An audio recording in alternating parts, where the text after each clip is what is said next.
Vamos falar de quadrinho nacional. Opa! Vamos falar um pouquinho da especialidade do nosso amigo Marcelo aqui.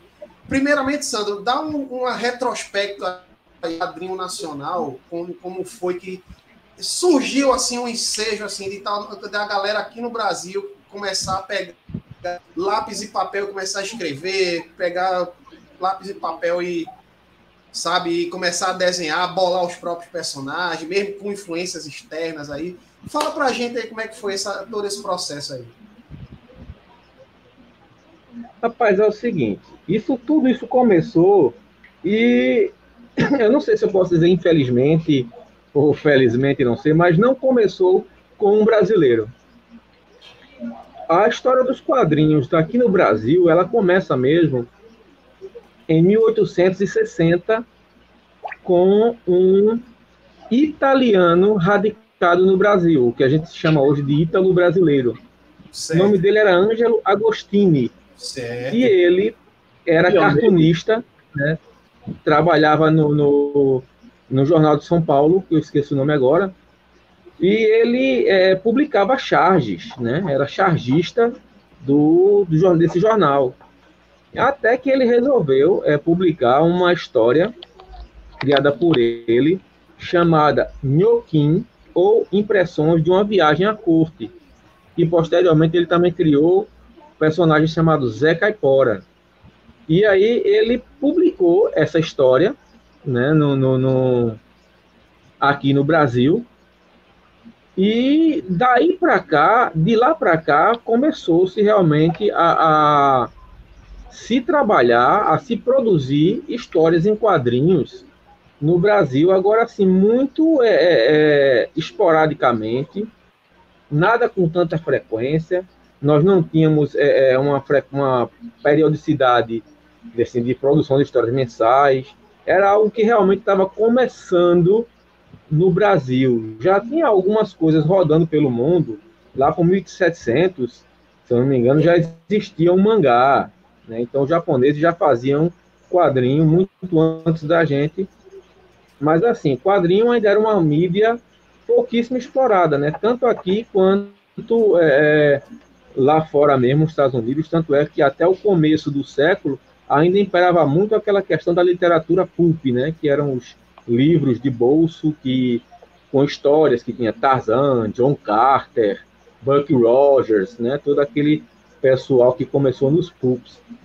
Então, foi no começo do século, aqui também no Brasil, que se começou uma produção de histórias em quadrinhos mais efetiva, naquelas revistas clássicas, né, que era o Gibi, o Guri, né? Então, assim, por volta do começo, em 1906, ou 16, eu não lembro direito, tem até um personagem que surgiu que muitos estão, assim, creditando, inclusive, ser o primeiro super-herói do Brasil, que é o Príncipe Oscar, que saía, se eu não me engano, ele saía no Gibi, era no Gibi semanal.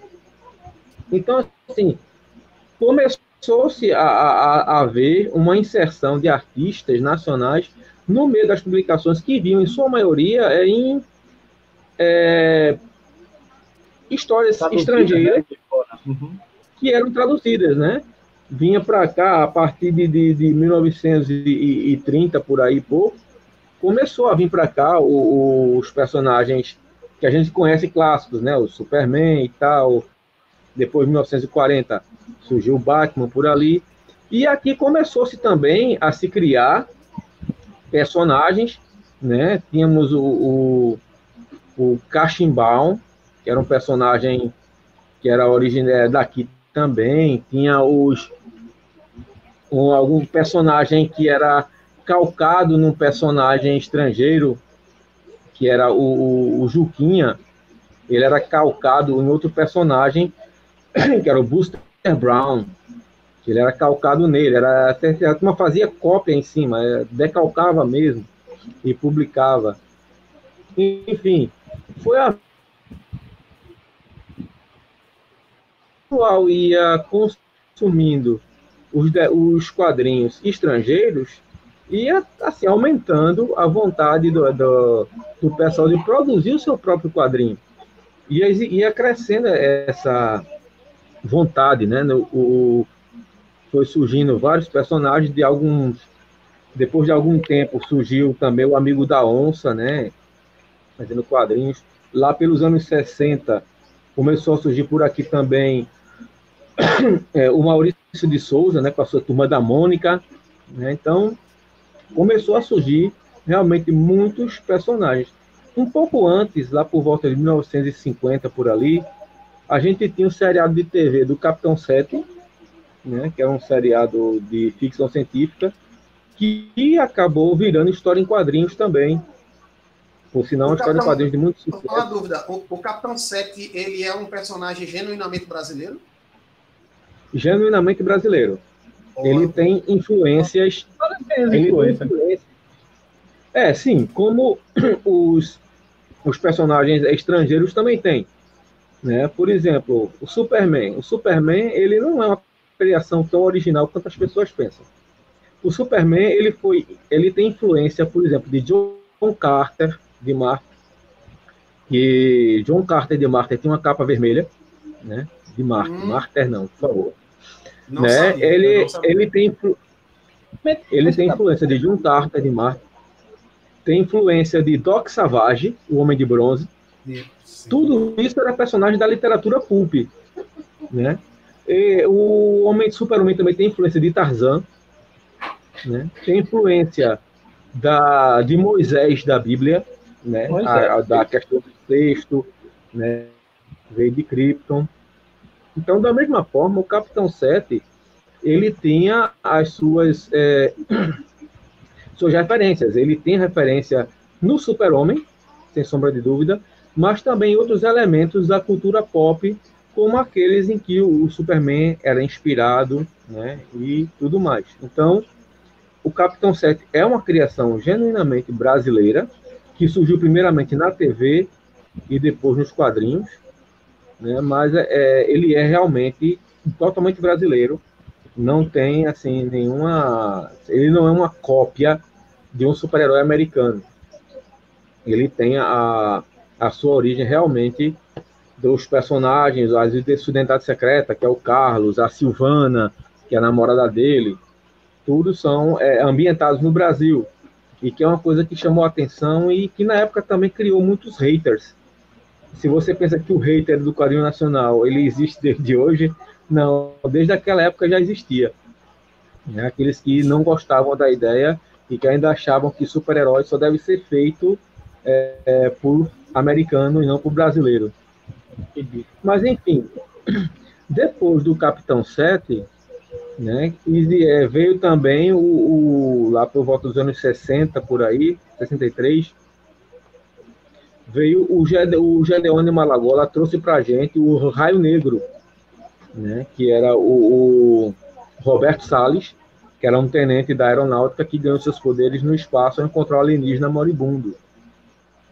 Muita gente, inclusive, faz comparações entre o Raio Negro e o Ciclope dos X-Men, alegando que o Raio Negro é uma cópia do Ciclope, porque ele tem um visor amarelo. Eles se parecem muito, viu? Se parecem. Mas, assim, primeiramente, o que muita gente ignora é que o Ciclope, o visor do Ciclope, os dois visores do Ciclope, o primeiro se parece muito com o visor de um personagem chamado Solar, o Homem-Átomo, né? Se você vê os visores, são praticamente a mesma coisa, né? E o Solar, ele tem um uniforme de corpo inteiro, como o Raio Negro tem. E é admitido pelo próprio Gedeone que o uniforme do Raio Negro, embora seja um azul, e o do Solar seja vermelho, mas é um uniforme de corpo inteiro, né? Sem a sunga por cima. Então, o Solar é uma das inspirações para o Raio Negro. E o segundo visor do Ciclope, ele é uma cópia descarada 40 chamado The Comet, o cometa, que, veja só, precisava usar o visor para conter seus raios e disparava raios pelos olhos. Não é interessante? Muito Mas as parecido, pessoas ignoram isso. Pois é. Enquanto que o visor do Raio Negro não é cópia de nenhum visor do Ciclope. O Gedeone se inspirou em um vilão da série de quadrinhos Terry e os Piratas, né? Eu esqueço o nome agora do vilão, mas ele se inspirou nesse vilão. Esse vilão tem um visor que é exatamente aquele que a gente vê no Raio Negro. É um retângulo com a listra no meio. Se eu não me engano, é Stitch o nome do vilão. Então, o Gedeone se inspirou nesse vilão para usar esse visor e colocar no Raio Negro. E quanto à origem, a origem do Raio Negro, ela tem muito mais similaridade com... desculpa aí, gente, fui pedir água que eu tô com a garganta coçando aqui. A origem do Raio Negro, ela tem muito mais similaridade com a origem do Lanterna Verde do que com a origem do Ciclope. Inclusive a questão do Anel de Força, que realmente o editor do Gedeone pediu a ele que criasse um herói nos moldes do Lanterna Verde. Então, assim, o Raio Negro, apesar de toda essa polêmica, o Ciclope, não, ele tem inspiração de outras fontes, menos do Ciclope, não é? Então, assim, na esteira do Raio Negro, vieram vários outros super-heróis, alguns criados pelo próprio Gedeone, como o Hydro-Man e o Homem-Lua, né? E foram surgindo vários heróis, como o Homem-Força, do Oscar Kern, o Místico, o Pai Bema, o Ficon, do Fernando Icoma. Então foram surgindo vários... Tem aquele personagem, o Besouro, né? Que é um ex-escravo, que foge e que luta capoeira, né? Que rendeu, inclusive, filme, né? Baseado nos quadrinhos dos anos 70, né? Exatamente. Exatamente. Pouca gente é atenta para esse fato. Tem aquele judoca, né? Também inspirado em Bruce Lee. Eu ia falar justamente nisso agora. Na verdade, não é nem tanta questão de Bruce Lee. A gente estava falando mais cedo de quadrinhos orientais, né? De personagens orientais nos quadrinhos, aliás, perdão. E me veio justamente à mente o personagem da Carlton, que depois acabou indo para DC, que é o Mestre Judoka. O Mestre Judoka começou a ser publicado aqui no Brasil com material original da Carlton Comics. E durou... O material enviado pela Carlton para o Brasil durou 5 edições. E acabou, porque a revista foi cancelada, né? Então, o editor daqui, da Ebal na época, ficou preocupado, porque 5 edições, na sexta ia ter mais o Mestre Judoka. Então, ele encomendou, às pressas, um personagem para substituir o Mestre Judoka da Carlton. E aí nasceu o Judoka, que é o Carlos. Brasileiro. Né? Brasileiro, que foi treinado por um oriental chamado Mestre Minamoto, né?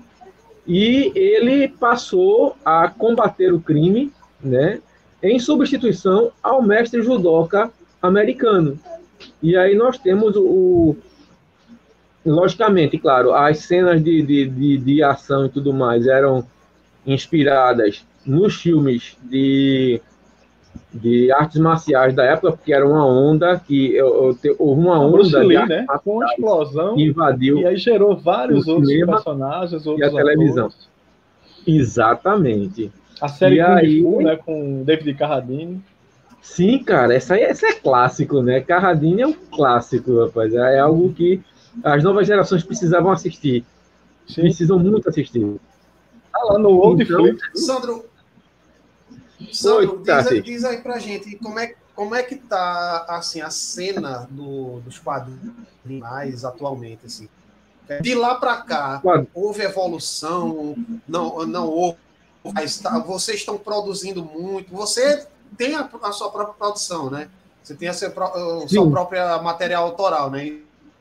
Sim. Como eu disse lá no começo da matéria, quem quiser conhecer meu trabalho, acesse www.saniverso.com.br e vai encontrar lá meu trabalho com quadrinhos né, de super-heróis brasileiros, né, e mais muita coisa legal de outros trabalhos meus que tem lá. E assim, no momento, o cenário de produção de quadrinhos independentes ele está em ebulição. Tem muita coisa boa sendo lançada, com qualidade, inclusive, de superando determinados quadrinhos estrangeiros. Se você der uma olhadinha rápida na plataforma do Catarse, o que você vai ver de quadrinho nacional que tem sendo produzido é um negócio fantástico. Mais recentemente, agora, se eu não me engano, quem bateu a meta do seu terceiro quadrinho de financiamento coletivo foi o Felipe Fogossi, que está com um novo quadrinho, se não me engano é Nocaute o nome do quadrinho, e já bateu a meta desse quadrinho. A gente tem aí a Sabatina Editora também, com quadrinhos para leitura online, né? Sabatina Editora, pode procurar, pesquisar na internet, você vai encontrar fácil, com produção de vários artistas nacionais que estão produzindo constantemente. Né? Sempre tem um quadrinho nacional sendo lançado, seja de super-heróis, seja de ficção, seja histórico, seja com base em literatura, seja infantil, seja cômico, trágico, ou seja, tem tem quadrinho nacional para todos os gostos, né? Tem muitas opções, o mercado independente está fluindo, então está sendo muito produzido e a qualidade só tem melhorado a cada dia. Hoje em dia você já tem produções nacionais fugindo do tradicional capa colorida com miolo preto e branco produzido impresso em impressora laser, que é o meu caso. Eu ainda não estou com condições de produzir material em cores. Meu material ainda é assim, capa. Deixa eu mostrar para vocês rapidinho. Aproveita, Sandro, faz o jabá aí, manda todos os links para a gente colocar no Opinião. Escreve aí no privado. Pode escrever no chat aqui, no chat da live aqui. Aí a gente vai publicar tudo. Então, deixa eu mostrar só uma revista para vocês aqui. Esse é um dos meus trabalhos. Né? A revista se chama Super-Heróis de Pé. E não é por acaso, são super-heróis de Pernambuco mesmo. Aqui é tanto super-heróis em pé, prontos para o combate, quanto super-heróis de Pernambuco. Então, como eu falei, o material é assim, capa colorida, miolo preto e branco, né? Miolo preto e branco. Mas aqui nós temos duas histórias nessa revista. Inclusive, é uma história minha. Isso aqui eu lancei no final do ano passado, lá na Uninasal. Então, tem duas histórias aqui. Uma é uma história do meu supergrupo, Os Invulneráveis, que é um supergrupo que atua aqui na região de Pernambuco, né? E eles têm um confronto com um grupo de super-heróis de São Paulo, que é do Carlos Henry, que é o supergrupo chamado Panteão da Justiça. Então, um crossover, é isso? De autores? Um crossover de autores, exatamente. Massa, velho. Que legal, velho. Sim, a gente está produzindo muito dessas coisas, muito desses encontros, né? E a segunda história, ela é do quadrinista jaboatonense Otto Mendes, que é a história do Danjuma, ela se passa na época da escravidão no Brasil. E ele é um justiceiro negro que combate a escravidão. Tá? É uma história de 10 páginas, mas é muito interessante. A segunda edição pretende trazer a origem dele. A primeira história é ele fazendo justiça, e a segunda vai trazer a origem dele. Então, assim, meu trabalho é assim, mas tem muito trabalho de muitos autores por aí, como, por exemplo, só mostrar uma aqui para vocês, que é quadrinho do Lorde Lobo, do Penitente, tá? Meu amigo Lorde Lobo, do Rio Grande do Sul, que aqui é um trabalho formato americano, tá? Colorido, miolo, também colorido. Mas tá? É papel jornal, né? Não? Essa é papel jornal. Mas sim, deixa impressão a laser. Aqui não, aqui é impressão offset. Aqui é impressão offset. Só, sim, é a impressão de gráfica. Tá? Então, assim, igual a esse quadrinho, nós temos muitos quadrinhos publicados aqui no Brasil já com esse tipo de qualidade e no formato independente, ou seja, sem a ajuda de uma editora, porque o autor brasileiro, ele tira sangue de barata, ele tira leite de pedra. O autor brasileiro, ele produz, em sua maioria, por recursos próprios. Ele tira do bolso para poder imprimir a revista e levar para o consumidor. A gente não tem o apoio de uma distribuidora, né, nem de uma editora, ou seja, como é que a gente vende nossos quadrinhos? A gente vende pela internet, através dos nossos sites, ou quando a gente vai para evento, leva uma barraquinha lá, uma mesa, uma cadeira, e expõe lá e o pessoal compra. O método mais eficiente até agora é esse, de venda direta ao consumidor em eventos, onde eu já comprovei pessoalmente que a receptividade ao quadrinho nacional é muito grande. As pessoas vêm, se interessam e compram. Né? Vem melhorando, né? Sim, você sabe que no passado, décadas antes, não tinha essa receptividade toda. Né? Sim, exatamente, não tinha. Mas tem melhorado muito. Se cada um de vocês, além do Sandro, tiver material próprio que queira, né, para a galera que está assistindo com a gente aí, pode mostrar que a gente põe tela inteira aí, tá? Se vocês tiverem alguma coisa para... Tem outro trabalho meu que eu queria mostrar rapidinho a vocês aqui, que é esse aqui, que é o Grito da Terra, tá? Isso é uma mega saga, isso aqui é um mega crossover de todo o meu universo. Meus super-heróis se encontram todos nessa história aqui, que tem 6 partes. São ao todo 120 páginas. É, né? Minissérie, Sandro? Ou é formatão? Formatão é formatão. É uma minissérie em 6 edições de formatão. Tá? Certo. Pronto. Olha, deixa eu mostrar a diferença. Tá vendo? Certo, aqui é um formatinho e aqui é essa daqui, que é um formatão quase 1:4. Tá? É um pouco maior do que o formato americano e um pouco menor do que o A4. Tá? O miolo é preto e branco também. Mas aqui você vai encontrar todo o meu universo de super-heróis. Já foram publicadas 3 edições. Eu estou para publicar as 3 restantes, já estão prontas. Né? Só falta mesmo e para a gráfica, né? A gráfica eu que levo para a gráfica, eu que imprimo, porque eu imprimo em gráfica rápida mesmo. Meu trabalho ele é todo impresso em gráfica rápida. Eu levo o PDF para a gráfica e impresso lá e faço o refilamento em casa, faço acabamento de corte em casa, que eu tenho uma guilhotina que eu ganhei de um amigo meu leitor, que me deu esse presente, e aí eu faço esse refilamento em casa. Faço encadernação e tudo. Então, assim, o trabalho do quadrinista brasileiro é isso, é tirar leite de pedra, é fazer das tripas fora. Na verdade, o verdadeiro herói não é quem... O verdadeiro é quem está nas páginas do quadrinho, escreve e desenha, né? Exatamente. Né? O meu caso mesmo, por exemplo, eu escrevo, desenho, faço a arte final, boto para o computador para fazer o letramento, né? Ainda levo para a gráfica, compro. Né? Porque é uma luta constante, é batalha sempre. Você tem que fazer um monte de coisa. Nunca é fácil, né, bicho? Nunca é fácil. Não, porque você, por exemplo, você tem que garantir o sustento da sua família. Com certeza. Né?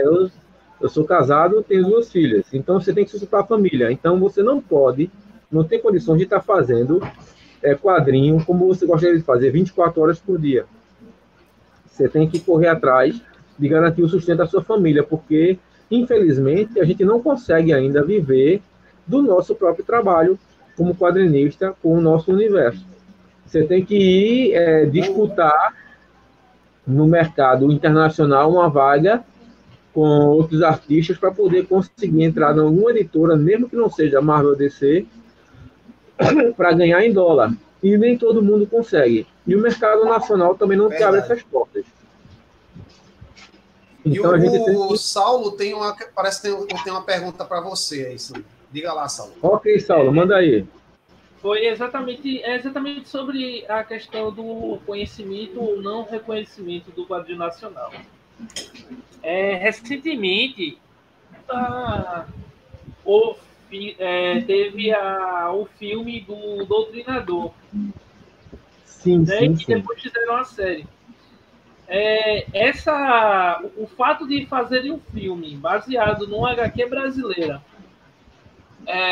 mostra o reconhecimento, né, por parte dos estúdios de cinema, ou tipo, já é um começo, né? Ou você acha que vai parar por aí e o quadrinho nacional vai ficar no mesmo patamar que infelizmente é hoje? Ó, Saulo, a tua pergunta é um tanto quanto meio difícil de ser respondida, porque assim, mas é penosa, mas eu vou tentar te Saulo responder pegou ela, pesado, porque hein? Saulo pegou pesado. Mas Saulo, pegou muito pesado. Meu irmão, Porque assim, o cara chega assim, ó, eu tenho uma pergunta, aí abre assim uma bolsa e tira um taco de beisebol de dentro, assim. bate na sua cabeça e pergunta, doeu? Dá uma cacetada e pergunta. Jugular. É o seguinte, o caso do Doutrinador, a gente tem visto como um caso assim, bem atípico do que a gente está acostumado com os quadrinhos nacionais. Como o Ronilson falou, teve o filme do Besouro, né, que teve uma receptividade bem baixa, foi muito criticado, foi muito massacrado, né, o Besouro. É porque o roteiro A gente do teve filme não mais ajudou. recente. Tudo bem, é verdade, isso é verdade. O roteiro do filme não ajudou. Né? O Doutrinador, ele tem uma pegada bem diferente, ele conquistou muitos fãs nos quadrinhos, primeiramente, por aquela questão do personagem que combate a corrupção, né, no país. E isso levou a um crescimento muito grande do personagem. E culminou na gente tendo a versão dele para os cinemas e, posteriormente, para a série que foi exibida no YouTube. Né? Então, assim, a gente não tem visto, por enquanto, nenhum movimento no sentido de alguma outra obra, né, de quadrinista nacional. A gente teve recentemente aí, no ano passado, se eu não me engano, o filme da Turma da Mônica, né?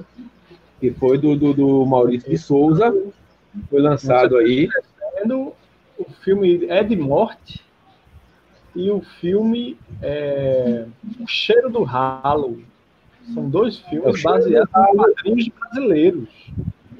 O Cheiro do Ralo eu não assisti. É de morte eu assisti e sim, talvez eu precise assistir de novo, porque à época realmente não gostei do filme. Eu achei que o filme ficou bem aquém do que se lia nos quadrinhos do Ed Morte, né? Eu esperava algo mais... Ele tenta ser uma comédia e fica naquela banho-maria. Porque ele falha muito em ser uma comédia, né? Ele não sei, eu acho que o Paulo Beck não estava nos seus melhores momentos para fazer aquele filme. Culpa do roteiro, não foi do Paulo Beck. Também, é verdade. Então, assim, assistiu, né? Eu assisti esse filme do Ed Morte. O Cheiro do Ralo. E tem um livro aqui, e também vale salientar o seguinte, a Multishow também fez uma série do Ed Morte. Só que com... Depois. Foi. E tipo, eu achei, assim, alguns elementos bem iguais ao livro, né? Eu nunca tinha lido a HQ do Ed Morte, eu só li o livro. Mas o filme realmente não foi lá essas coisas. Eu prefiro bem mais a série do Multishow do que preferia, né, já que acabou, a série do Multishow do que o próprio filme do Paulo Betti. Eu preciso assistir a série do Multishow. Eu realmente não assisti, eu não tenho esse referencial, mas eu vou procurar baixar para assistir, porque eu realmente me interesso por essas questões. E assim, o sonho de todo quadrinista brasileiro é ver realmente o seu personagem chegar a um cinema, a uma série, né? E o Luciano Cunha conseguiu isso, levando o Doutrinador para o cinema e para a série. Assim, existe uma polêmica rodando na internet que eu não quero trazer essa polêmica para cá, porque não é o cerne da discussão aqui, né, em relação à questão do quadrinho do doutrinador. Mas eu acredito que a gente precisa trabalhar bastante ainda para poder convencer um produtor a pegar um material nosso e transformar em um filme. Lá nos Estados Unidos, isso de certa forma é mais fácil. Tem, por exemplo, tem filmes que são baseados em obras que a gente nunca nem ouviu falar aqui no Brasil. Que às vezes a obra nem alcança esse sucesso todo lá fora. Mas o cara, de repente, gostou da obra e... Não, vou lançar isso aqui. Mas você tem que lembrar que Stan Lee passou décadas para conseguir convencer os executivos de estúdio de Hollywood a fazer as suas adaptações da Marvel da forma correta. E a DC até hoje está penando para conseguir, né, alinhar seu universo no cinema, né? Senhores, estamos caminhando para as ações finais. Eu gostaria que o Ronilson deixasse o comentário que ele gostaria de fazer para finalizarmos a nossa live. Ronilson, por favor. Certo. Eu queria trazer o seguinte, já que a gente estava abordando sobre o quadrinho nacional. É muito importante destacar duas coisas ainda, e eu vou falar rapidinho. É o estúdio Arte Comics, porque se tornou uma ponte entre os potenciais artistas brasileiros e o mercado de quadrinhos norte-americano, inclusive nas grandes editoras, a DC Comics e a Marvel, e foi que permitiu, né, gerar um conjunto de artistas brasileiros que, às vezes, mesmo sem sair do Brasil, né, começar a ganhar dinheiro em dólar, que isso é muito bom, e publicar suas artes, seus roteiros, seus desenhos em quadrinhos. Mas lembrando que não é uma vida fácil, né?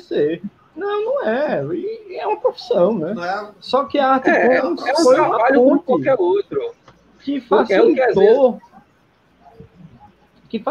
a entrada. Foi como se fossem embaixadores, né, dos artistas brasileiros lá fora, e permitiram que artistas como Roger Cruz, né, que desenhou os X-Men brasileiro, né, o Joe Bent, tem tantos nomes. O Mike Deodato, né? Mike Deodato, fez Mulher Maravilha, fantástica fazendo Mulher Maravilha de Mike Deodato, brasileiro, e pouca gente sabe disso. Né? Tem o Joe Prado, tem o Luke Ross também, tem o Tony Silas. Luke Ross, são vários nomes, e a Arte Comics foi essa ponte, né? Outra coisa que eu queria dizer sobre o quadrinho brasileiro foi a força que conseguimos estabelecer no mercado por causa do projeto lá do Universo HQ, que fez junto com o Maurício de Souza, que são as Graphics MSP, né? As Graphics Maurício de Souza Produções, que gerou, inclusive, a história lá, a Graphic da Turma da Mônica, Laços, que foi um sucesso tão estrondoso que resultou no filme que também foi um sucesso, né? E fez uma série de outros trabalhos. Eles repensaram os personagens da Turma da Mônica, que sempre foram voltados para o público infantil, e trouxeram uma linguagem mais característica que a gente via antes dos quadrinhos da Marvel e da DC, uma linguagem infanto-juvenil, né? Trouxe uma trilogia fantástica, que agora é quadrilogia, do Danilo Beirute com um personagem astronauta, né? Aquele fantástico, fantástico aqui. Magnetar, Simetria. São histórias fantásticas. Aí tem a história do Piteco, história do Cascão, né? Do Louco, que inspirou o visual lá do Rodrigo Santoro no filme Laços, mas foi por conta dessa gráfica do Louco, né? No quadrinho. Quer dizer, aí grandes nomes dos quadrinhos nacional surgiram também a partir desse trabalho. Esse trabalho deu grande visibilidade ao artista brasileiro no quadrinho. Muito bom, muito importante. E aí, aplausos aí a Santoro, né, pela interpretação magnífica do louco lá, que, meu amigo, tá fantástico. E aplausos a vocês pela presença aqui, pelo conhecimento quadrinístico que vocês compartilharam conosco no dia de hoje. Em 2 horas de live, somos heróis. Né? Somos heróis aí. E aplausos pro Sandro Herói, que tá aí lutando, né, com seu quadrinho, com sua produção, que merece todo o aplauso também. Obrigado, obrigado mesmo. Valeu. Aí, palavras de apoio aí, pessoal, sensacional esse bate-papo, o assunto é agradável, tem material pra caramba. Se deixasse, viraria o mês todo daqui, ainda faltaria espaço. Então, essa não será a última live que vocês estarão presentes, porque abril e no canal Opina Eventos continua quadrinhos, aí prosseguindo, vamos chegar até os tempos atuais dos quadrinhos falando lá do canal. Beleza. E essa live vai se repetir no próximo mês, aguardem aí, para uma nova reunião aqui para falarmos mais sobre quadrinhos. Sempre bom, né? Sempre bom falar sobre quadrinhos. Muito obrigado. Muito obrigado a presença de vocês. Só para soltar outro pitaco aí importante, lembrando que a série de quadrinhos, série de TV do Netflix, baseada em quadrinhos, Umbrella Academy, né? Ela tem um artista brasileiro, viu? Um artista brasileiro. Sim. É, do desenhista brasileiro, justamente. É o Fábio. Olha aí, uma informação que eu não sabia. Desenhista brasileiro. Vou procurar mais sobre essa série. Muito talentoso. Então, valeu, Ronilson Araújo, do Cine Nerd, Saulo Sobral também do Cine Nerd. Muito obrigado pela presença de vocês. E Sandro Marcelo, herói da resistência aí do quadrinho nacional. Prossiga com o seu excelente trabalho, meu amigo. Eu sou fã do seu trabalho aí. Obrigado. E se puder promover aí, o canal Opina Eventos está aberto, né? Aí para vocês do quadrinho nacional, está aberto aí para todo tipo de trabalho que vocês queiram divulgar, conta com a gente aí, certo? Sempre unidos aí, minha gente. Muito obrigado. Gente que acompanhou até agora, valeu pela presença de vocês. Um beijo do Opina Eventos e até uma próxima live. Foi massa mais. Valeu, pessoal. Obrigadão aí. Falou. Foi fantástico. Foi massa. Valeu mesmo.